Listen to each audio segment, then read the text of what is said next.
Nurture valley में आप सभी का हार्दिक अभिनंदन। वैसे तो स्टूडेंट्स बहुत सारे चैलेंजेस फेस करते हैं, बहुत सारी प्रॉब्लम्स फेस करते हैं, लेकिन उन्हीं में से एक प्रॉब्लम है एग्ज़ाम फियर, कि बच्चा एग्ज़ाम के दौरान अच्छी तैयारी के बावजूद भूल जाता है।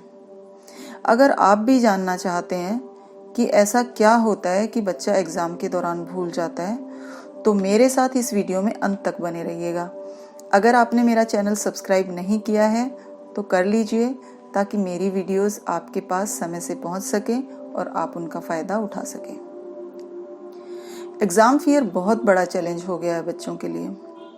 ऐसा क्या हो जाता है एग्ज़ाम के दौरान कि बच्चे ने घर में बैठकर बार बार याद किया, लिखकर भी देखा, सुनाया भी, ट्यूटर ने टेस्ट भी लिया, यानी बच्चे ने बहुत अच्छे से तैयारी की अपने एग्ज़ाम की। जो याद करना था सब याद किया। पूरी तैयारी के साथ बच्चा एग्जामिनेशन हॉल में पहुंचा और क्वेश्चन पेपर देखते ही सब भूल गया। अब सवाल उठता है कि बच्चे ने तो अपनी मेमोरी में सब रखा था, सब लर्न किया था, लेकिन कहाँ गया वो, कहाँ गई वो सारी चीज़ें जो उसने याद की थी। आपको एक बात बताऊं, इसके लिए भी हम पेरेंट्स और टीचर्स कहीं ना कहीं जिम्मेदार हैं।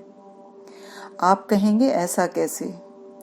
याद बच्चे ने करना है, तैयारी बच्चे ने करनी है, लिखना भी बच्चे ने है, फिर पेरेंट्स और टीचर ने क्या कर दिया? हाँ जी, मैं आपको यही बताने वाली हूँ कि क्या किया है इन लोगों ने। हमारे माइंड की दो स्टेट होती हैं, रिसोर्सफुल स्टेट और अनरिसोर्सफुल स्टेट। जब हम रिसोर्सफुल स्टेट में होते हैं तब हम कॉन्फिडेंट होते हैं, हैप्पी होते हैं, लर्निंग स्टेट में होते हैं। लेकिन जब हम अनरिसोर्सफुल स्टेट में होते हैं तब हम कंफ्यूज्ड होते हैं, फियर में होते हैं, एंजाइटी स्ट्रेस में होते हैं। एग्जामिनेशन हॉल में जाकर बच्चे की स्टेट ऑफ माइंड चेंज हो गई। लेकिन कैसे हुई ये स्टेट ऑफ माइंड चेंज, ये जानना बहुत ज़रूरी है। एग्ज़ाम्स को हमारे यहाँ, हमारे एजुकेशन सिस्टम में, हमारे घरों में बहुत सीरियसली लिया जाता है। आप सब लोग जानते हैं ये। जैसे ही डेट शीट आती है या उससे भी पहले घर में कर्फ्यू लग जाता है, आने जाने वालों पर रोक लगा दी जाती है, रिश्तेदारों को मना कर दिया जाता है कि विजिट ना करें, बच्चों के एग्ज़ाम हैं, बच्चे के खेल कूद पर रोक लगा दी जाती है, उसके मनोरंजन के जितने साधन हैं सारे उससे छीन लिए जाते हैं। एकदम स्पेशल माहौल बना दिया जाता है। पहले पेरेंट्स ने माहौल को स्पेशल बना दिया और फिर शुरू होते हैं बच्चे को बताना। क्या बताना? कि पढ़ लो वरना फेल हो जाओगे, पढ़ लो वरना कम मार्क्स आए तो क्या मुंह दिखाएंगे रिश्तेदारों को, पड़ोसी क्या कहेंगे, देखो उनकी बेटी ने स्कूल टॉप किया है, पढ़ लो वरना कोई नौकरी नहीं देगा, पढ़ लो वरना क्या करोगे बड़े होकर, पढ़ लो वरना बड़े होकर चाय बनाना और बर्तन धोना, पढ़ लो वरना किसी अच्छे कॉलेज में एडमिशन नहीं मिलेगा, खेल कूदना तो बाद में भी हो जाएगा, पढ़ लो, याद कर लो, लिख के देखो, बोल कर देखो। बच्चा घर में भी और स्कूल में भी सिर्फ यही शब्द सुनता है बार बार। ये शब्द बार बार सुनकर डर जाता है। उसके कंधों पर सबको खुश रखने की जिम्मेदारी आ जाती है और बार बार वो डराने वाले फ्रेजेस सुनता है, उनको फील करता है। 5 सेंसेस से ये फ्रेजेस उसके अंदर जाते हैं, यानी जो चीज़ें आपने बोली उसके सबकॉन्शियस में पहुंच गई वो, यानी वो बच्चा फियर की स्टेट में आ गया। फियर एक अनरिसोर्सफुल स्टेट है। फियर की स्टेट में रहते हुए बच्चा कुछ भी क्रिएटिव नहीं कर पाता है। जो बच्चा एग्ज़ाम से पहले सब कुछ सुना रहा था, टेस्ट में भी उसने फुल मार्क्स लिए, हुआ ये कि जब उसने याद किया था तब वो रिसोर्सफुल स्टेट में था, लर्निंग स्टेट में था।